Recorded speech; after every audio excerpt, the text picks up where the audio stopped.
Hey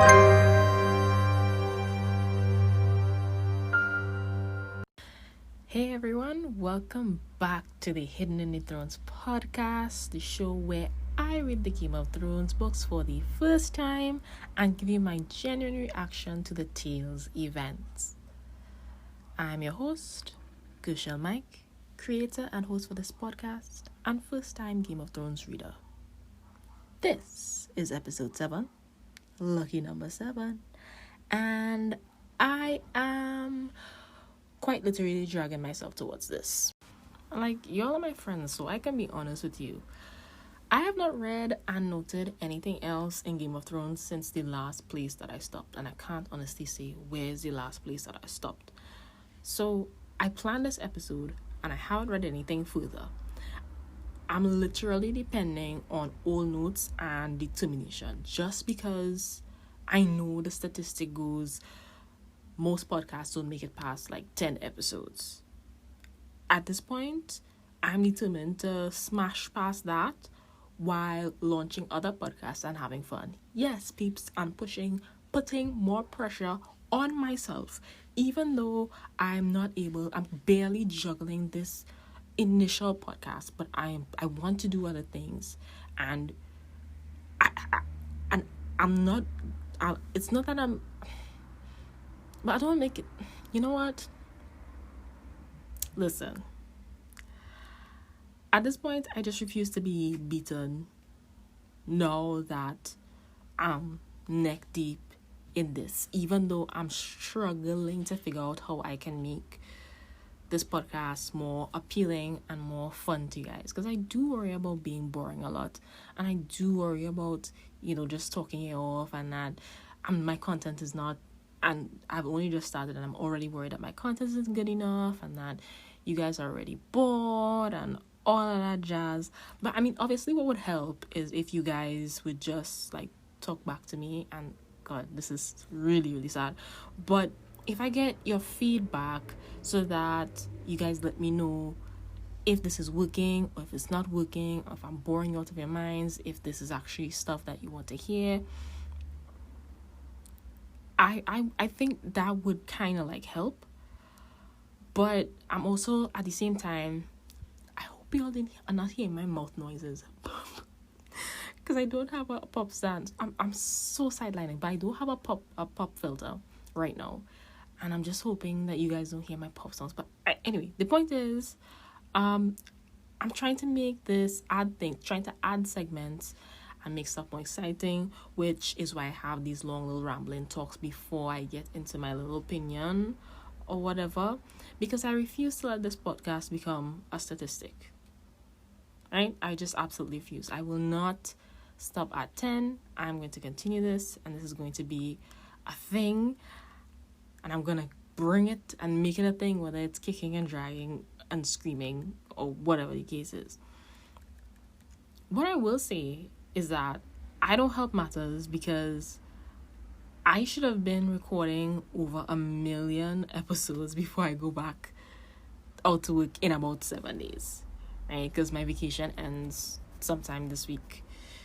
And instead, what I've been doing is resting, which I know is important, and reading books on radish fiction when I should be reading stuff on Game of Thrones. Like, I'm not helping my own situation. Oh, I'm watching Bridgerton, and thinking about Bridgerton way more than I should be at this point. And I'll say my remarks about Bridgerton for the next podcast. But I'm doing my pre-show ramble, of course, because there are things that we need to talk about, something that I would like to say concerning the events of January 6th, and simply because what happened the other day is way more important than a show or anything like that. And I just really just would like to get my 2 cents and get that out of the way.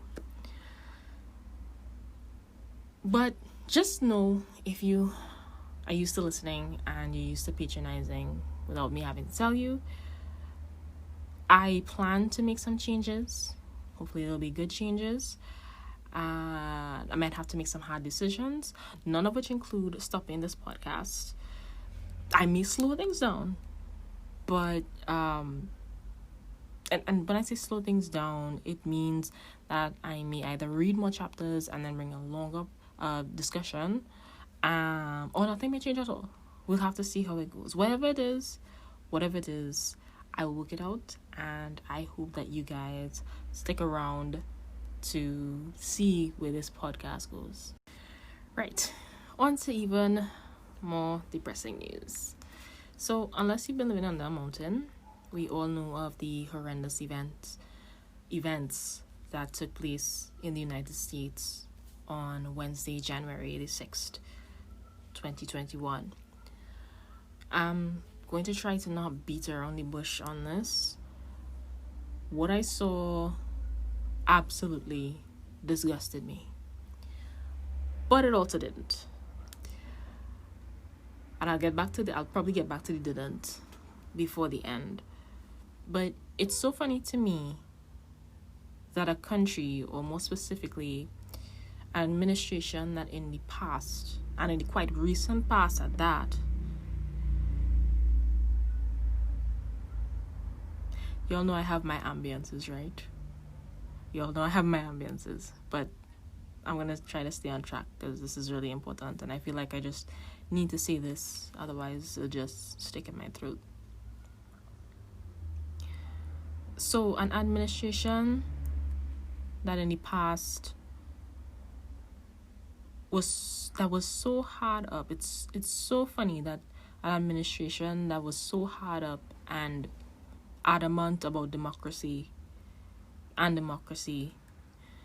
has now allowed themselves to devolve into a watery mess of destruction, hooliganism, and quite frankly terrorism, and have desecrated the very institution that they have bullied other countries into honoring.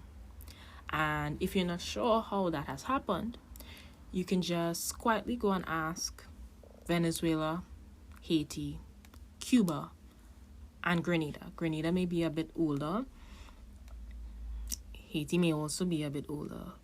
But some recent examples include Venezuela and Haiti. And if you're not sure what I'm talking about, you can go and ask them. And here it is now. And I will acknowledge that it is a select few.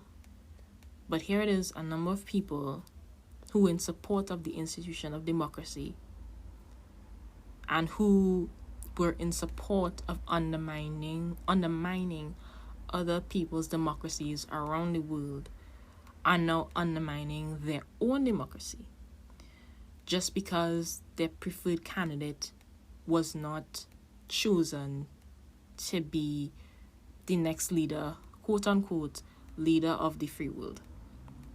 Just because their privilege overarches the reality so much that they can't see the world for what it is.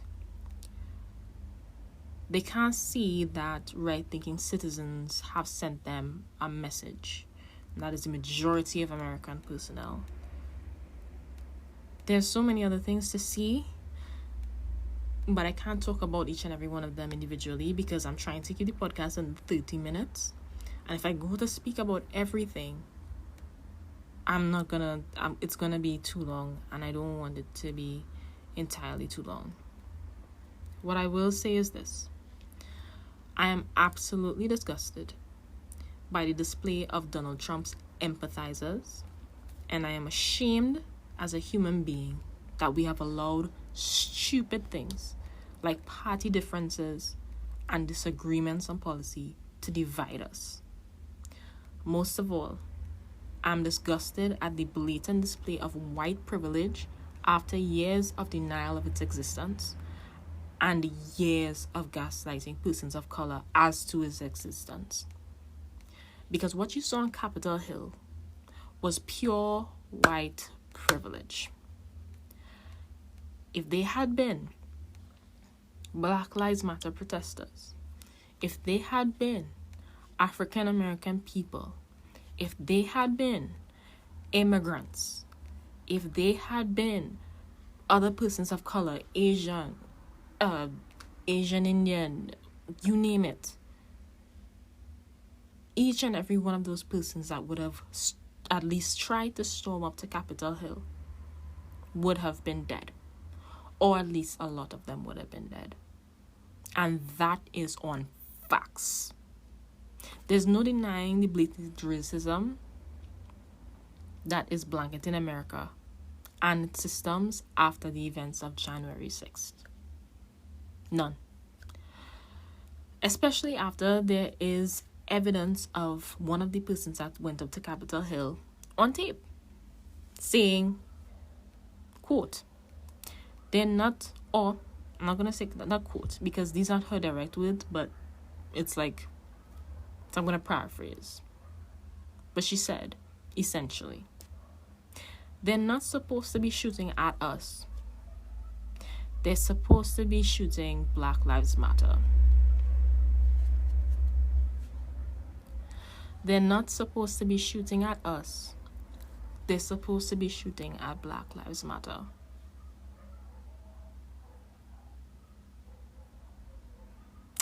As a world occupant, I am disgusted. I am pained. I am tired. And I am embarrassed. This is the epitome of the lowest low. And I am spent. We need to do better as a society. We need to do better as a unit. I don't know that the impeachment of Donald Trump will ever fix what is at the core of this ugliness. But I know it might be a good place to start. So, America, I'm taking your cue. A Caribbean woman getting in America's business.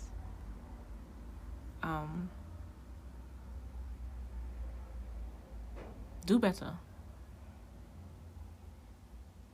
Just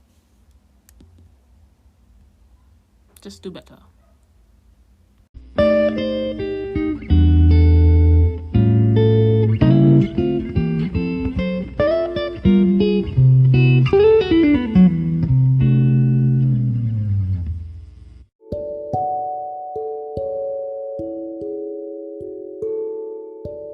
Hey there. All the big podcasts usually take this opportunity to talk about their sponsors. This podcast doesn't have any. But there's nothing like speaking it into existence before it happens. So, this is an ad space and this is made for the Hidden in the Thrones podcast.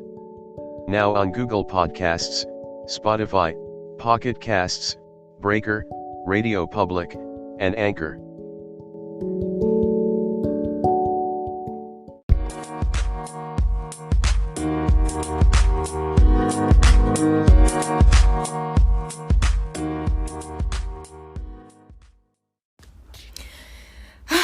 Okay, yeah, that was heavy. I don't think we've ever gone for so long a break before, but that was super heavy. But it needed to be said, and I really hope things improve from here on out. When I'm recording this, this afternoon was the procession for the police officer who was murdered during the Capitol Hill riots, and it just I don't know how to walk past that and just not how to just ignore that. So I didn't, and but hopefully my thoughts, when you guys hear my thoughts, we can move past that, and I really hope that everybody does better in the end. So the next two chapters that we're gonna discuss concerning this viewpoint is from Robert Baratheon's standpoint, and I believe it was Tyrion's standpoint. So like I said in the kind of like blabbing opening remarks before, I kind of like did the whole serious bit. I'm going to try to do things a little bit differently on the show. So I'm just going to kind of give you all the thoughts that I wrote down, and then probably just discuss it a little bit so that you get... Yeah, so I figure I'm going to have to do my disclaimer. Y'all are going to hear cars in the background. Y'all are going to hear... There's everything just was wrong with the way I record. Like, I'm cherishing on the learning lessons, but like everything is just wrong with the way I record. I know some of you like are really, really annoyed, but anyway, let me stop complaining. So I can't remember if this is chapter 6, 7, 8, or 9, but hopefully by the next podcast I'll be able to gather my bearings and tell you what chapter this is. But in this particular chapter, that is from Robert's perspective, not Robert, from Eddard. Did I say Robert initially? I mean Eddard. This is from Eddard's perspective. So they've left the north, and they've left Catelyn and Bran behind to suffer the sorrow of everything. And it's early one morning, and the king has requested that Eddard come out to ride with him. So they were going on they were going into the forest or something. And they went into this forest, and they start discussing, because they've gotten some news that about either one of the Tagereyns or one of the Lannisters. So they've gotten news that he has defected. So that's one of the guys that are now with Daenerys, and they got word that he's not with them and that he's alive and he's just there when he should have essentially died. So what happened was, when Robert when the campaign for the throne was on, what happened was that Eddard went to kill the guy, and what he found out was that the guy had run off. So he escaped, and so now he was with Daenerys and Khal Drogo and Robert expresses concern, because his thing was that he wanted to kill all the Tagereyns, and he ended up not doing that because this one guy got away. And so now he's worried that because Daenerys is now with the Dothraki, she'll be able to respawn and all of that. And unfortunately, Eddard doesn't see it like that, because in Eddard's mind, Daenerys is a child and she can't really do anything. Robert sees it differently, because he thinks all the Targaryens are the same and they're going to spawn and come back and kill Robert and all that jazz. And so they have a discussion as to how they can go forward. Ned is calculating, or at least trying to calculate, how best he can advise Robert to not spill any more blood at this point. And he also kind of reminds him of what happened in the past, how Robert, ended up killing the whole Targaryen clan, with the exception of the guy that got away. But he reminded him that he even killed like a baby, and they crushed the baby's head against the wall, and it was just brutal. And Robert also informs Ned that he's going to make Jaime Lannister Lord of the East.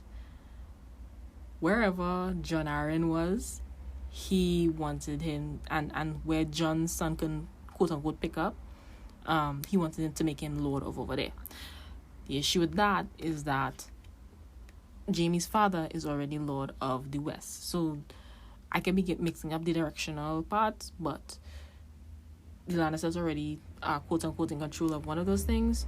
So, but the king wants to make Jaime king of the other one, the opposite one. So if Jaime's dad is Lord of over the West, he wants to make Jaime king of the East, and so on and so forth. Right? So that's the chapter right there. And Ned, of course, walks away with wondering just how sane his friend is anymore. So here are a couple of thoughts that I just wrote down. The fact that Robert can't see the problem with the Lannisters, or at least pretends not to, is disturbing. Even when it comes from his friend, his best friend at that. So I'm referring to the fact that he wants to give the Lannisters, and especially given the kind of people that the Lannisters are, like, they are dead out to kill you, bro. First of all, they're together. Like, you know, like they're together. And like how he doesn't see the issue with giving that kind of power to one family, giving them at least power over a horizontal line of control, at least. How he does not see the issue of giving them that much power is ridiculous to me. Like, no, it's easy to overthrow you there. And so that lack of foresight is kind of like bothering me. But I feel like he's under some kind of pressure from his wife, from the queen, from Cersei. And he's also kind of under some pressure from some loyalists to him as well. And when I say him, I mean Jaime Lannister. But how he doesn't see it is kind of like, it's alarming. It's a bit alarming. You're a king. You're a warlord a bit. So it's kind of like it's bothering me more than it should. But it bothering me just enough. And oh yes, and I was right. It's right here in my notes. Yes. So the dad, whatever the dad's name is, Cersei and Jaime's dad is Warden of the West. So Robert wants to make Jaime Warden of the East. And I feel like it's a nice setup by Martin. It's stupid on Robert's part, but again, I feel like he's like under some pressure. And I also wrote down that his anger towards the Tagereyns is legit, but overplaced. Treachery is right in his home. So what I meant by that was that he's right to be worried about the Tagereyns because Daenerys has like an anger issue. He definitely has an anger issue.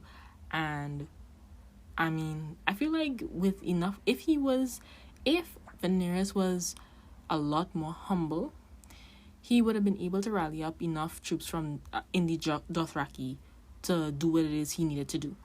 However, he's not that humble, and he could get the troops, yes, if Daenerys put in a good word for him. But I feel like the anger is misdirected in this instance, especially given what it is Robert wants to do. So the anger is misdirected, misplaced, and he can't even see that he's about to be betrayed in his own home. And it's a good setup for his eventual, what I know for sure will be his eventual downfall, because the Lannisters are absolutely something else, and they will take every single opportunity. And funnily enough, that's something that Tyrion, whose perspective we look at in the next chapter, the Lannisters will take every single opportunity that they have to claim what they believe is rightfully theirs. And so I'm worried for Robert at this point, because he can't see the thing that we obviously are seeing. But again, I roll back to, he's under some pressure, and not even the hand of the king, his best friend, is able to talk him out of this mess that he is finding himself in. In the next chapter, we look at Mr. Tyrion Lannister, the smart guy himself, the brains behind the operation, the real brains behind the operation. And in his chapter, they have also left the north. He went the other direction with Jon Snow and Jon's uncle. I can't remember Jon's uncle's name right now. But they went the other direction, and they are headed off towards the wall. And he just went so that he could kind of see the wall and explore and find out what it is that's really appealing up there. Coming to find out, it's bitterly cold. It is really cold, and his not even the clothes that he brought is warm enough. So the main thing that happened in this chapter is that Tyrion went off on the side to read, and his other guys are like setting up tents or whatever. So he went off to read, and Jon Snow comes and he tries to talk to him and whatever, and Tyrion promptly tells him in no uncertain terms that he's only there because essentially that's his place. But the way that he said it was kind of like this. But he tells him in uncertain terms that, bastards and dwarves and untouchables, basically, they are the ones that go to the wall. And the only reason that he's there is because he's a bastard. And his father let him go to the wall because he knew that was his fate or whatever the case is. And he said that because Jon was observing Jon when they were walking, and he was kind of distressed because there were rapists that were rounded up and forced to go to the wall instead of losing their life or whatever the case is. And Jon looked pretty much distressed and disappointed that these were the men that were being taken to be on the watch with him. And Tyrion let him know, well, these are the people that go to the wall. These are the people that are untouchable, that go to the wall. The untouchables, they are the ones that go to the wall, the ones that nobody wants, the ones that society wants. That's all we, and he said we, are good for. And Ghost, which is Jon's wolf, ends up attacking Tyrion. Well, not attacking him. I wouldn't call it attacking him, but he does leap on Tyrion, and but Tyrion manages to get under Jon's skin, and I feel like it was done because he wanted Jon to kind of wake up to the reality of what the wall is.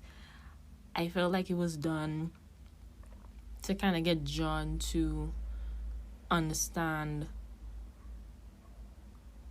or to break him out of this fairy tale vision of the story that he conjured up, or this fairy tale image that he conjured up in his head about the wall and about the honor of the wall and all that. He just wanted to wake him up, basically.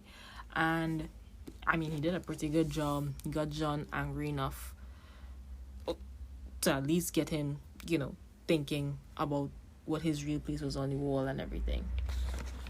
And so this is the chapter that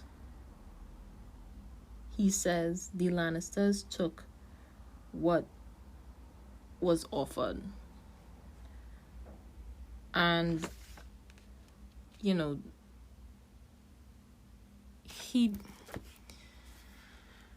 I'm having a hard time finding words about this chapter because it's just so...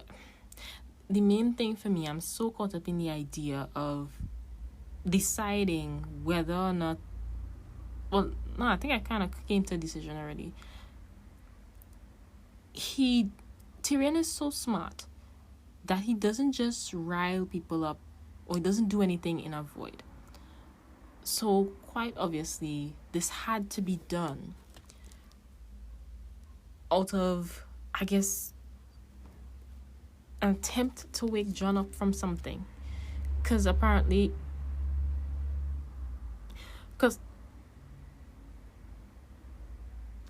these vehicles.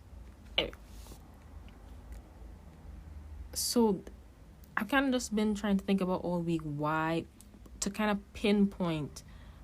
I mean, I came up with he would have been trying to wake him up, but like wake him up from what? Like and dang, I answered my own question. I didn't even realize.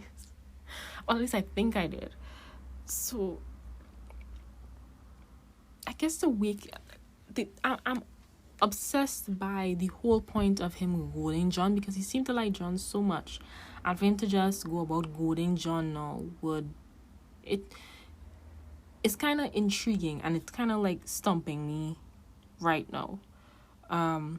yes, he does say the line about the Lannisters taking what is offered, and I know where that line came from. So Tyrion, I'm sorry, I'm just jumping all over the place, but I've been trying to I'm trying to make some connections, and it's just kind of like stumping me in the moment. But Tyrion's clothes aren't warm enough. This is early in the chapter. Tyrion's clothes aren't warm enough, and so Jon's uncle offers him like this smelly animal skin food, and he expects him, I guess, to refuse. And so Tyrion says, the Lannisters take what is offered.